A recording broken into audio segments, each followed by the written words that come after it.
So this will be the last module in our basic graphics section.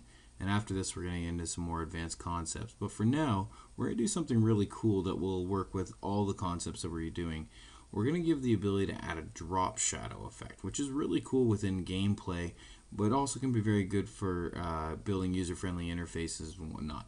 So it's actually fairly easy to do, but I'm going to show you how it works within the helper.js. So what I've done here is I've done this setup shadow function.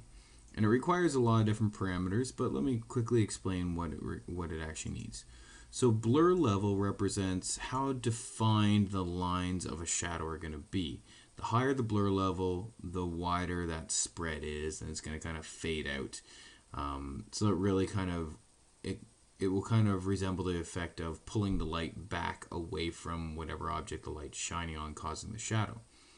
The shadow offset X and shadow offset Y represent how far the shadow is adjusted, center point to center point, from the object itself. So if I want to move the shadow to the left of the object, then I need to have a negative shadow offset X. Similarly for the shadow offset Y in the vertical direction. Then of course we have the ability to set the color of the shadow itself. And we can also set the transparency level. Again, the transparency level is optional, so if we don't supply it, the shadow will be completely opaque. Not very true to real shadows. Real shadows usually have the ability to show something underneath it and through it. So it's very straightforward to use. We just need to give all these parameters, the blur level, the shadow offset, and then the color and the alpha. So let's go back to our main.js and give this a go. So let's add some shadow to our text. So which means we need to set the shadow before we display any of the text. So we're going to set the shadow right here. I can get rid of that space. So it's going to be setup shadow. I need to set my blur level. So we're going to set the blur level fairly high to start off with. I'm going to set it at a value of 20.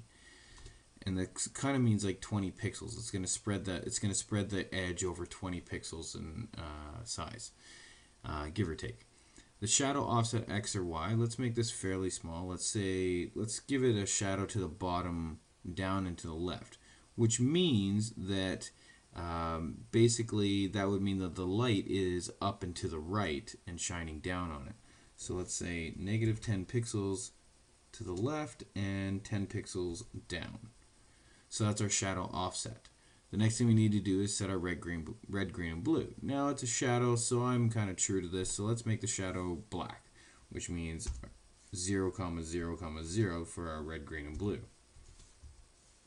And for the alpha, I'm going to give it a 0.5, which means it gives it half transparency. So let's see how we did. We're going to save this. Let's go over to our code. You'll notice I changed the background to yellow just so things will pop out a little bit more. And when you can see the shadow underneath. Slightly. It's pretty faded out. That's because of our blur level. So if we decrease our blur level, we'll be able to see this a little bit more effectively. So let's change our blur level down to a 10. Get rid of that message and come back in here, hit F5. We can see things are starting to get quite a bit more defined. Let's turn the blur level all the way to 0. And what you should see is something very definitive. And now you can actually see like it's going directly down, but it's a little bit difficult to read. If I were going to use a blur level of 0, I'd probably move it a lot closer if I'm doing this on text. But I can do the shadow effect on these objects as well. So if we move that shadow call, so we move that setup shadow, let's move it all the way up to the top below the background. We don't need it for the background. Put it right here. And now we run the program, you'll see that everything gets the effect. It's a little jarring. So let's change things a little bit. Let's add a little bit of a blur in there just to make it somewhat effective. And let's go back, test it. We can see that's much more visually appealing. It actually looks like a shadow now. It looks like something is shining on that. It's a little bit more effective.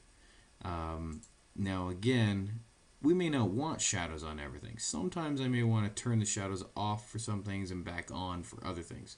So maybe I want the shadow on this ellipse and this rectangle, but I don't want it on that rectangle or any of the text. So we want to find that fill ellipse, and we want to find that rectangle here, and we'll do it for the line as well because it looks nice. So we're going to go back. So we want it for the ellipses, but we don't want it for the fill rectangle.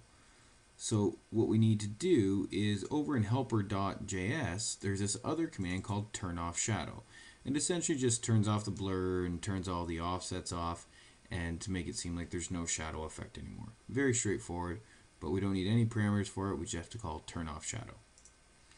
So I'm going to turn off the shadow right before the fill rect. So right about here.